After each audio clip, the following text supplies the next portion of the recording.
Dalam hadis Nabi SAW dikemukakan, setiap harta benda yang tidak dikeluarkan zakatnya disebut barang timbunan.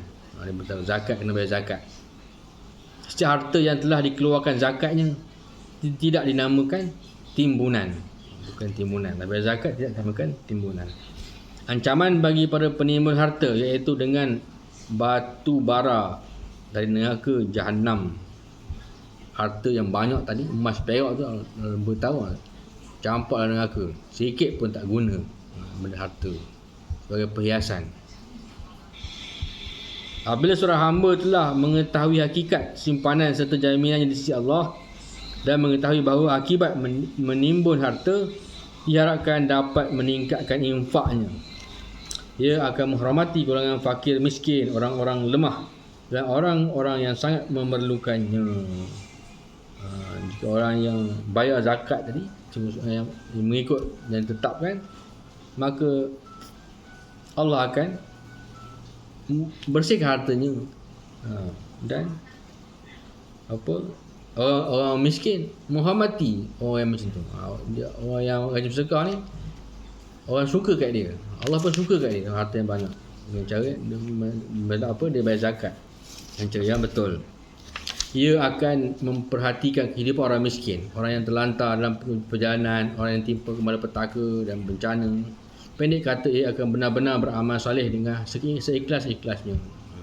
Dapat beberapa ayat yang menunjukkan bahawa Allah SWT sangat mengutamakan infak fi sabilillah. Dalam ayat Taghabun ayat 15 hingga 17, sesungguhnya harta benda kamu dan anak-anak kamu itu hanyalah menjadi ujian, dan di sisi Allah jugalah pahala yang besar. Oleh itu bertakwalah kamu kepada Allah sedaya upaya supaya kamu, dan dengarlah akan pengajaran-pengajarannya, serta taatlah akan perintah-perintahnya, dan belanjakan harta kamu, serta buatlah kebajikan untuk diri kamu. Dan ingatlah, sesiapa yang menjaga serta memelihara dirinya daripada dipengaruhi oleh tabiat bakhilnya, maka merekalah orang-orang yang berjaya. Oleh itu bertakwalah kamu kepada Allah sedaya upaya kamu, dan dengarlah akan pengajaran-pengajarannya, serta taatlah akan perintah-perintahnya, dan belanjakan harta kamu, serta buatlah kebajikan untuk diri kamu. Dan ingatlah, siapa yang menjaga serta memelihara dirinya daripada dipengaruhi oleh tabiat bakhilnya, maka merekalah orang-orang yang berjaya. Memelihara diri daripada bersifat bakhil, kedekut, rupit, maka mereka lah orang-orang yang berjaya. Belanja orang pun kira yang banyak sangat. Belum kalau harta banyak dan kalau kedekut tu, haji bakhil kedekut. Macam mana nak belanja, nak infak banyak-banyak, nak derma ke masjid ke, nak buat tahlil masjid, nak buat masjid surau, apa lagi nak buat macam mana? Nak infak, nak belanja kawan pun kira, nasi lemak sebungkus, nak test cawan pun kira, berangan-angan. nak membina masjid, nak beramal soleh. Sebab apa? Menderma, bersedekah, berinfak, salah satu daripada amal soleh. Amal soleh. Sebab itu kita walau tak banyak tersedekah, walau sedikit pun Allah kira.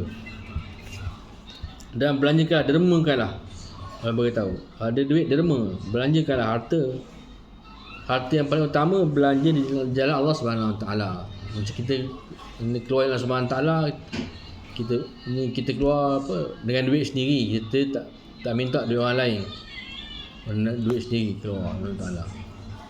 Satu orang tu beritahu, masa saya dulu dekat Kuantan, dia ada kes mahkamah, lawan mahkamah. Dia khabar kalau dia duit mahkamah tu, kalau dia menang dapat 1 juta. Dia khabar kalau dapat 1 juta duit tu, dia nak bawa kamu ramai-ramai 5 orang pergi umrah.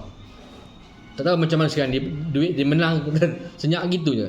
Kalah agaknya kes dia. Dia beritahu lah, belajar semua. Belanja. Itu kita dapat, kita pun belanja. Kita tahu lah kalau nak pergi umrah, kena pergi haji, pergi mana-mana Allah Subhanahu Taala, belanjakan duit sendiri. Duit tu yang Allah kira. Tak cukup, tak mampu nak pergi Mekah. Bukan tak mampu lah, kena benda tu kan wajib. Sepatutnya tak ada alasan pergi Mekah. Apa dia beritahu? Tak mampu. Sebab dia banyak kan, tak mampu. Kalau tak mampu, kalau satu orang beriman, beramal soleh, dia tak kira mampu ke tak mampu, tak ada duit, dia kerja cari duit. Cari duit, kerja rajin-rajin kan. Jual tu, jual ni. Dapat duit, pergi Mekah. Itulah masalah zaman ni.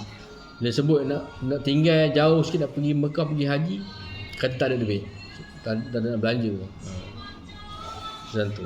Kena usahakan sehingga senang bersungguh-sungguh.